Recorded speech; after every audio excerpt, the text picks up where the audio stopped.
여러분, 한 주간 평안하셨습니까? 모두들 평안하시지요? 오늘 우리 예배 가운데 주님의 은혜와 평강이 함께 하시기를 바랍니다. 그래서 지치고 힘든 우리의 심령이 하나님 말씀으로 위로받고 또 주님이 주시는 기쁨과 감사가 우리 가운데 충만하실 수 있기를 바랍니다. 우리는 지난주일부터 온라인 영상 예배를 드리고 있습니다. 지난 3월과 4월 처음 영상 예배를 드릴 때 마음이 어떠하였습니까? 참 마음이 무거웠습니다. 주일 성수를 생명처럼 여기는 우리에게 주일에 예배를 드리지 못하는 것은 큰 충격이었습니다. 도저히 감사할 수 없는 상황이었습니다. 여러분, 다시 영상 예배를 드리면서 어떤 마음이 드시나요? 감사할 수 있으신가요? 감사할 수 없을 것 같습니다. 어떻게 이런 상황 가운데서 우리가 기쁘게 감사할 수 있을까요? 그러나 이러한 상황 가운데서도 예배를 드릴 수 있는 좋은 환경을 주신 하나님의 은혜를 생각한다면 우리는 기쁘게 감사할 수 있습니다. 만일 우리나라가 온라인으로 예배 드릴 수 있는 환경이 전혀 준비되어 있지 못하다고 한다면 이 코로나 상황에서 어떻게 예배 드릴 수 있을까요? 한국 교회가 재빠르게 이 재난 상황 가운데서도 온라인 예배를 드릴 수 있는 민첩함을 갖추지 못하였다고 한다면 지금 우리는 어떻게 예배를 드리고 있겠습니까? 거의 모든 국민이 스마트폰을 소유하지 못하고 또 빠른 인터넷 환경을 갖추지 못하였다고 한다면 우리는 코로나 시대를 맞이해서 암흑기 같은 시간을 보내고 있을지 모릅니다. 그러나 참으로 감사하게도 비대면 비접촉 시대를 극복할 수 있는 좋은 온라인 이 인프라를 구축하였기 때문에 우리는 이러한 상황 가운데서도 예배를 드릴 수 있는 호강을 누리고 있는 것이 아니겠습니까? 그래서 우리는 함께 예배드리지 못하지만 기뻐하며 감사하며 주 앞에 나올 수 있는 줄 믿습니다. 여러분부터 말씀의 가정 세우기 프로젝트 2기가 시작이 됩니다. 이 프로젝트는 올해 우리 교회가 세운 교회 비전을 실천하기 위해서입니다. 하나님께서는 우리에게 말씀하였습니다. 내 자녀에게 부지런히 가르치라. 그래서 우리는 말씀의 가정을 세우기 위해서 일서든말 4가지 실천 과제를 이제 수행하고 있습니다. 자녀들과 가정에서 하나님의 말씀을 읽고 쓰고 듣고 말하는 훈련을 하는 것입니다. 이번 가을에는 특별히 사복음서를 읽고 요한복음을 필사 노트에 기록하려고 합니다. 또 함께 자녀들과 가정 예배를 드리고 또 특별 새벽 기도에 함께 온 가족이 참여하려고 하고 있습니다. 여러분, 이번 말씀의 가정 세우기 프로젝트 2기를 통하여서 우리 가정에서 말씀의 가정을 세워가는 기쁨이 함께 하실 수 있기를 간절히 바랍니다. 여러분, 우리 이스라엘 백성들은 나라를 잃고 먼 이국 땅 바벨론에서 포로 생활할 때 예배를 드릴 수 없었습니다. 우리와 마찬가지로 예배를 드릴 수가 없었습니다. 예루살렘 성전에 갈 수 없었기 때문이죠. 그때 그들은 회당을 중심으로 모였습니다. 회당에서 모여서 예배도 드리고 말씀을 읽고 묵상하고 연구하면서 기도하였기 때문에 그들은 거룩한 신앙 공동체의 정체성을 잊지 아니하고 참으로 힘들고 어려웠던 포로기를 잘 헤쳐나갈 수 있었습니다. 여러분, 지금은 교회를 중심으로 신앙생활 어려운 힘든 때를 맞이하였습니다. 이 어려운 때에 우리의 가정에서 새롭게 가정교회를 세워가는 믿음의 부모와 자녀들이 되실 수 있기를 바랍니다. 바로 이때를 위해서 하나님께서는 우리에게 소중한 교회 비전을 주신 줄 믿습니다. 내 자녀에게 부지런히 가르치라. 이번 가을 우리는 강력한 코로나 바이러스의 위협과 도전 앞에 서 있습니다. 여러분, 우리의 가정에서 무너지는 우리 예배를 새롭게 세우실 수 있기를 바랍니다. 우리의 가정에서 말씀과 기도로 믿음의 자녀를 세워가는 기쁨이 함께 하실 수 있기를 주의 이름으로 축원합니다. 오늘 주신 말씀은 한 위대한 예언자의 고백을 소개하고 있습니다. 바로 그 예언자는 눈물의 선자로 불리우는 예레미야 선지자이죠. 구약성서 시대에 활동하였던 예언자는 하나님의 말씀을 대변하는 역할을 맡았던 특별한 사역자들이었습니다. 그들은 평화로운 시기에는 활동하지 아니하고 이스라엘 공동체가 위기상을 맞이하였을 때는 어김없이 등장하여서 하나님의 말씀을 전하였습니다. 특히 이스라엘 백성들이 하나님의 언약 백성이라고 하는 정체성을 잊고 헤맬 때, 우상 숭배할 때 예언자들은 나타나서 회개를 촉구하였습니다. 이스라엘 백성들이 또한 그들의 사이에서 하나님의 정의와 공의를 망각하고 살아갈 때, 또 이스라엘 공동체가 그들의 삶의 자리에서 어려운 이웃들을 돌보지 않을 때 호세와 아모스 선지자는 하나님의 공의와 사랑을 촉구하였습니다. 또 이스라엘 공동체 지도자들이 하나님을 의지하지 아니하고 주변 강대국들을 의지할 때 이사야, 에레미야 같은 선지자는 임박한 하나님의 무서운 심판의 말씀을 전하였습니다. 여러분, 예언자들은 이스라엘 백성들이 좋아하는 말씀을 전한 것이 아니라 이스라엘 백성들이 싫어하는 말씀을 전하여서 그들의 삶의 전에 항상 고난과 역경이 가득하였습니다. 그들의 메시지는 한결같았습니다. 그들은 하나님 앞에서 저지른 불법과 불의를 간과하지 아니하고 하나님의 눈으로 이스라엘 백성들을 바라보면서 그들의 죄를 고발하고 하나님의 심판을 선포하였습니다. 그리고 그들은 죄를 지은 이스라엘 백성들에게 구원의 길에 대해서 말씀하였습니다. 그들의 죄를 철저하게 뉘우치고 돌아올 것을 당부하였습니다. 그들은 이 말씀을 생명을 걸고 전하였습니다. 그러나 돌아온 결과는 어떠하였습니까? 그들에게 돌아온 결과는 핍박과 또한 배척이었습니다. 에레미야 선지자도 예외는 아닙니다. 에레미야 선지자는 남유다 왕국이 이제 점점 몰락하여서 바벨론 제국에게 멀망할 때까지 40여 년 동안 활동하였습니다. 그가 전한 메시지를 요약하면 다윗 왕조와 남유다 왕국의 몰락이었습니다. 또 예루살렘 성이 파괴될 것을 예언하였습니다. 이것이 예레미야가 평생에 걸쳐서 전한 하나님의 말씀이었습니다. 그러나 유대 백성들과 예루살렘 주민들은 그릇된 선민의식과 안전의식에 사로잡혀서 예레미야가 전한 말씀을 듣고도 회개하고 돌아오질 아니하였습니다. 오히려 그들은 예레미야 선지자를 거짓 선지자로 매도하고 그를 감옥에 가두고 죽이려고까지 하였습니다. 이것이 예레미야가 예언자로 살아갔던 삶의 자리였습니다. 여러분이 이런 예레미야와 같은 삶의 자리에 있다고 한다면 하나님께서 내게 주신 사명을 어떻게 감당하겠습니까? 오늘 본문을 보면 예레미야가 예언자의 사명을 감당하면서 반응한 모습을 솔직하게 소개하고 있었습니다. 여러분, 예레미야는 이러한 삶을 걸어가게 되었을 때 하나님께 어떻게 반응하였을까요? 오늘 본문을 보게 되면 놀랍게도 예레미야는 상상하기 힘든 반응을 하고 있습니다. 예레미야는 격식을 갖추어서 자신의 생각, 감정을 하나님께 고백한 것이 아니라 하나님을 향하여서 분노에 차서 거친 항의를 하였습니다. 오늘 우리는 본문 말씀을 15절부터 21절까지 읽었지만은 예레미야 15장을 보게 되면 10절부터 예레미야 고백이 소개되고 있습니다.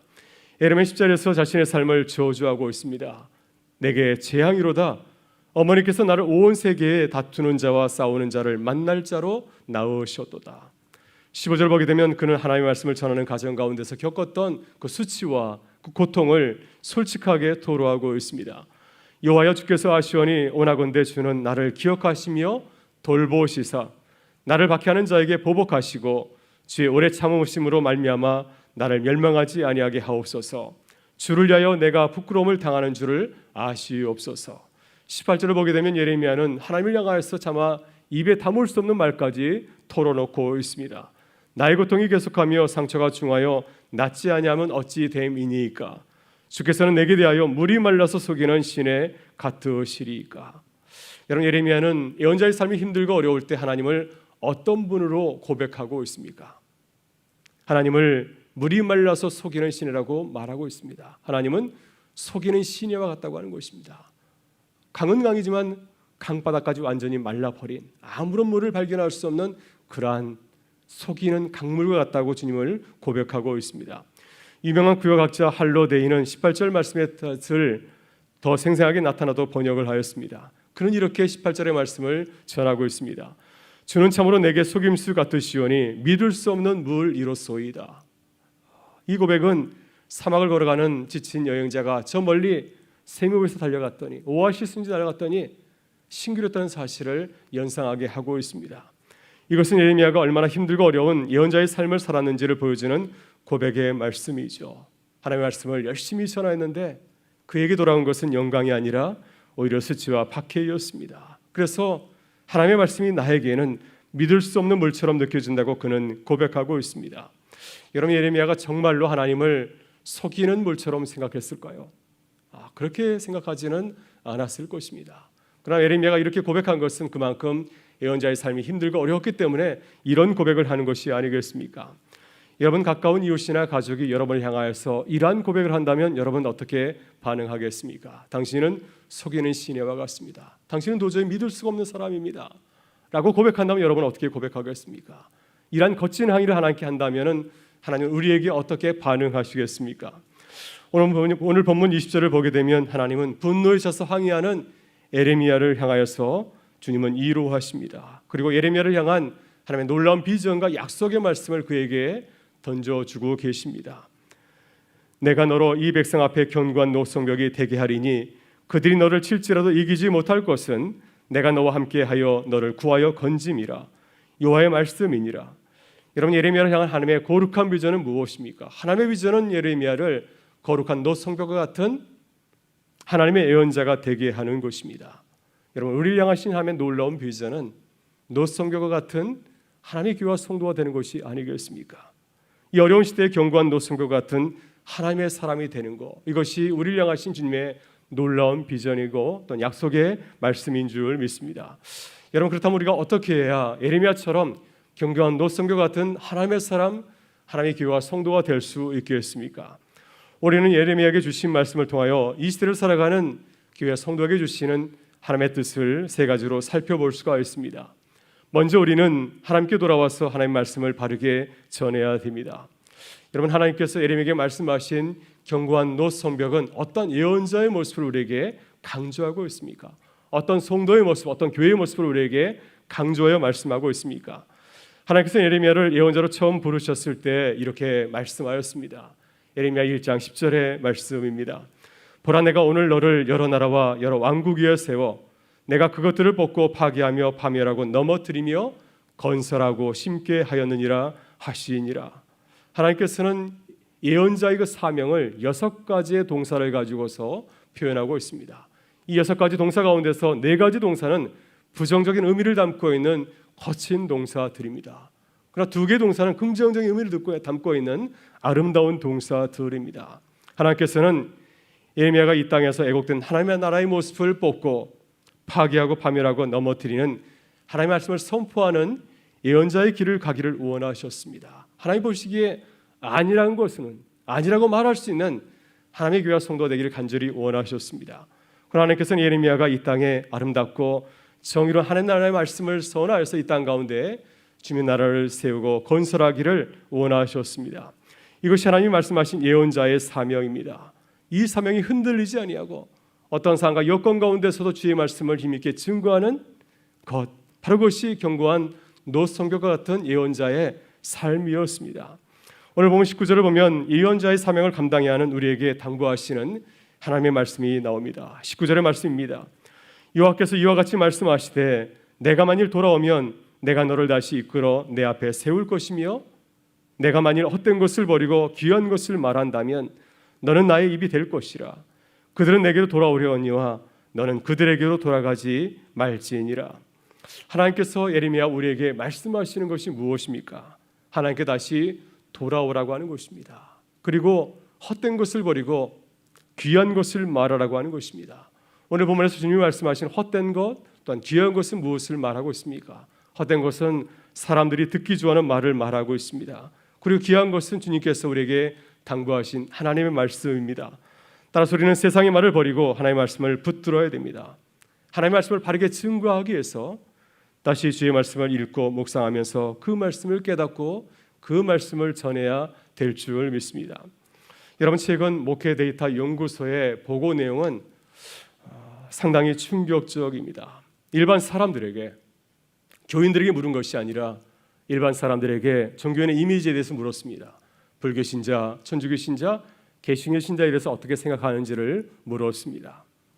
불교 신자에 대해서는 어떻게 대답하였을까요? 불교 신자는 온화하고 따뜻하고 절제하는 사람 같습니다. 천주교 신자에 대해서도 비슷하게 천주교 신자들은 온화하고 따뜻하고 윤리적이라고 하였습니다. 그런데 개신교 신자에 대해서는 전혀 다른 반응을 하였습니다. 개신교 신자는 거리를 두고 싶고 이중적이고 배타적이고 사기꾼 같다고 하였습니다. 따라서 한국교회 성도들이 우리 사회에서 부정적인 이미지를 가진 존재로 추락하고 있다는 사실을 이 데이터 연구소 보고는 우리에게 잘 전해주고 있습니다. 최근 우리는 한국교회가 직면한 위기상을 바라보면서 감사하기보다는 불평하고 원망할 때가 더 많은 것 같습니다. 한국교회의 불리하게 돌아가는 상황을 바라보면서 우리의 입장을 적극적으로 대변하고 있습니다. 그러나 세상은 우리의 반응에 대해서 동의하지 아니하고 우리를 불편한 눈을 가지고서 부정적으로 바라보고 있습니다. 우리를 더 이상 가까이 하고 싶지 않은 이웃이라고 생각하고 있습니다. 주님의 교회와 성도들을 자기밖에 모르는 이기적인 무리로 바라보고 있으니 이 얼마나 안타까운 일입니까? 하나님께서는 불편한 주변 상황을 바라보면서 내게 다른 어려움을 바라보면서 불평하는 예레미야에게 어떻게 말씀하였습니까? 주님은 예레미야에게 이렇게 당부하셨습니다. 너는 내게로 돌아와서 헛된 것을 버리고 귀한 것을 말하라. 그러면 견고한 노성벽과 같은 하나님의 사람으로 세워주시라 약속하였습니다. 여러분, 교회 권위가 추락하고 있는 이때 다시 하나님에게로 돌아가는 교회가 되실 수 있기를 바랍니다. 하나님의 말씀을 다시 읽고 묵상하면서 치열하게 주님의 뜻을 구하실 수 있기를 바랍니다. 그리고 깨달은 그 말씀을 가지고서 순종하며 살아가는 주의 백성들 되실 수 있기를 바랍니다. 다음으로 우리는 주의 말씀과 주를 위해서 수치와 박해를 받아야 됩니다. 여러분, 예레미야 선지자는 예언자의 삶을 살면서 수치와 박해의 삶을 살았습니다. 예언자의 삶이 너무 고통스러워서 하나님께 호소하였습니다. 본문 10절에서 그는 나를 박해하는 자들에 대해서 말하고 있고 주를 위해서 당하는 수치와 부끄러움을 토로하고 있습니다. 그리고 16절 17절을 보게 되면 하나님이 주신 말씀을 전하는 사명 때문에 주변에 있는 사람들 가까이 어울리지 못하는 이 고독함, 애로움을 또한 호소하고 있습니다. 여러분, 오늘 우리는 어떻게 살아가고 있습니까? 우리도 예레미야 선지자와 마찬가지로 우리의 삶의 자리에서 어려움을 겪고 있지는 않습니까? 만일 그렇다면 우리는 무엇 때문에 어려움을 겪고 있습니까? 하나님의 말씀대로 살아내기 위해서 어려움과 고초를 겪고 있습니까? 아니면 나를 위해서 살아가다가 주위 사람들의 시기와 질투와 미움을 받고 있지는 않습니까? 우리는 누구 때문에 세상에서 부끄러움과 어려움을 당하고 있습니까? 최근 백석대학교 장동민 교수가 우리 시대 한국교회에 대해서 꽤 두꺼운 책에서 이 문제를 진단하는 연구를 하였습니다. 그는 한국교회를 향해서 이런 질문을 던졌습니다. 한국교회는 한국교회사에서 또 한국 근대사에서 계약이와 또 일제강점기 근대화 과정에서 한국사에 꼭 필요한 존재였습니다. 얼마나 많은 기여를 했는지 모릅니다. 이것은 한국교회만 인정하는 것이 아니라 자타가 공인하는 사실이 아닙니까? 한국교회는 희망의 아이콘이었고 사람들은 한국교회를 보고 열광하였습니다. 그런데 1970년대 이후부터 지금에 이르기까지 한국교회는 점차 긍정의 이미지를 잃어버리고 조롱거리로 변하고 있고 또 최근에는 부정적인 존재로 자리매김을 하였습니다. 이렇게 한국교회가 추락하게 된 근본적인 이유가 어디에 있을까요? 장동민 교수는 조심스럽게 진단하고 있습니다. 한국교회가 처음에는 철저한 역사의식을 가지고서 한국 사회에 참여하였지만 70년대 이후부터 민주화 과정에서 역사의식을 잃어버리고 교회 성장과 부흥에만 관심을 가지고 매진하였다고 하는 것입니다.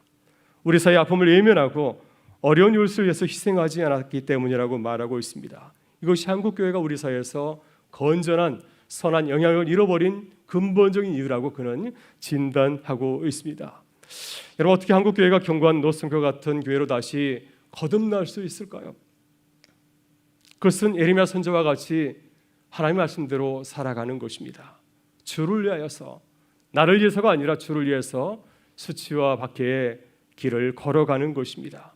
나보다는 주님을 먼저 생각하고 주님을 위해서 나를 기꺼이 포기하고 희생하는 길을 걸어가는 길이 아니겠습니까? 나보다는 이웃을 먼저 생각하고 이웃을 먼저 배려하고 존중하는 것이 아니겠습니까? 그리고 나는 가장 마지막에 두고 생각하는 것이 아니겠습니까? 이런 추락한 한국교회 이미지를 회복하는 거 결코 쉽지 않습니다. 어디부터 시작해야 될까요? 어떻게 해야 추락한 한국교회 이미지가 다시 회복할 수 있겠습니까? 여러분, 먼저 우리 안에서 서로의 신뢰를 회복할 수 있기를 바랍니다. 먼저 우리의 가정에서 그리스도인으로서 부부간의 신뢰를 회복하실 수 있기를 바랍니다. 부모와 자녀 간의 무너진 신뢰를 다시 세워가실 수 있기를 바랍니다. 그리고 교회 안에서 성도와 성도 간에 서로 배려하고 존중하는 신뢰를 회복하실 수 있기를 바랍니다. 그래서 나의 희생과 헌신으로 주님의 교회를 다시 바르고 아름답게 세워가는 교회가 되실 수 있기를 주의 이름으로 축원합니다. 마지막으로 우리는 늘 우리와 함께 하시고 우리를 도우시는 하나님을 믿고 신뢰해야 합니다. 여러분, 하나님께서 예레미야에게 말씀하신 견고한 노성벽과 같은 예언자의 삶은 결코 쉬운 길이 아니죠. 본문 18절에서 예레미야가 고백한 것처럼 그 길은 어떠한 길입니까? 하나님이 속이는 시내처럼 보이는 길이 아니겠습니까? 때로 하나님의 영광은 드러나지 아니하고 고통과 절망만이 보이는 길이 바로 그 길이 아니겠습니까? 그래서 나도 모르게 하나님을 원망하면서 불평할 수 있는 길이 바로 이 견고한 노성벽과 같은 예언자의 길이 아니겠습니까? 하나님께서는 이렇게 어렵고 힘든 길을 걸어가는 예레미야 우리에게 약속하신 말씀이 있습니다. 20절과 21절에서 우리에게 이렇게 약속하십니다. 내가 너로 이 백성 앞에 견고한 노성벽이 되게 하리니 그들이 너를 칠지라도 이기지 못할 것은 내가 너와 함께하여 너를 구하여 건짐이라. 여호와의 말씀이니라. 내가 너를 악한 자의 손에서 건지며 무서운 자의 손에서 구원하리라. 우리가 잘 아는 대로 예레미야 선지자는 경관노 성벽과 같은 예언자의 길을 걸었습니다. 그러나 그도 한때는 넘어지지 않았습니까? 하나님 원망하고 불평하기까지 하였습니다. 그런데 그가 어떻게 다시 일어서서 경관노 성벽과 같은 선지자로 거듭날 수 있었을까요?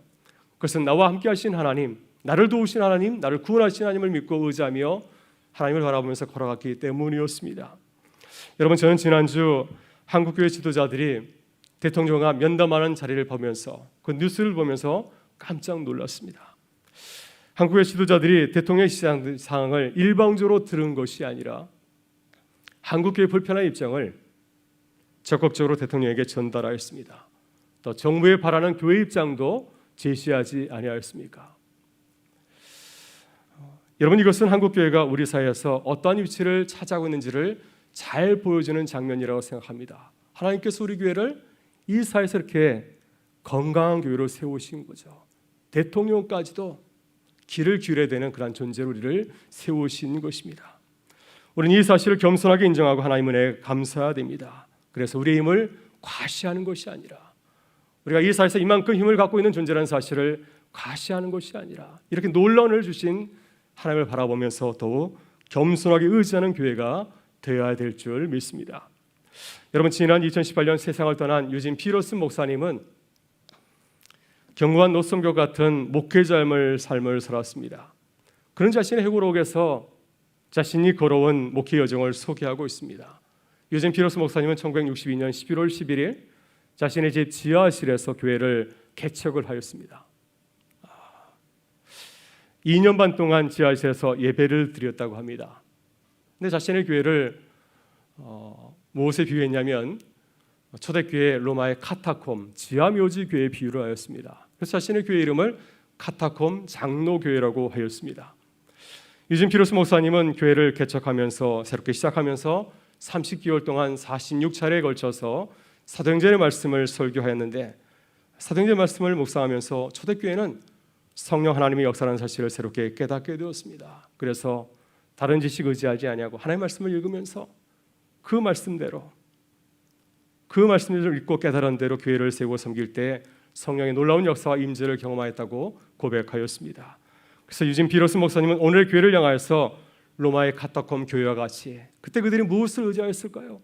그 지하실에서 예배드리면서 그들이 무엇을 의지하였겠습니까? 성령 하나님을 의지했던 그 모습을 닮을 것을 당부하고 있습니다. 더욱 말씀과 기도에 집중할 것을 우리 모두에게 당부하고 있습니다. 사랑하는 교회 여러분, 하나님은 우리를 영광스러운 교회로 부르셨습니다. 주님은 우리를 통해서 세상에 주님의 말씀을 전하는 경관 노성교와 같은 주님의 교회와 성도가 되기를 간절히 원하시는 줄 믿습니다. 여러분, 이 귀한 사명을 기쁨으로 감당하는 우리 모두가 되실 수 있기를 바랍니다. 그래서 무너진 교회를 다시 세우고 코로나와 수해와 태풍으로 신음하는 우리 이웃들에게 하나님의 이루와 소망의 말씀을 다시 전하는 교회와 성도가 되실 수 있기를 주의 이름으로 축원합니다. 이제 일어나셔서 함께 주신 말씀 생각하면서 찬양으로 고백하며 나가겠습니다.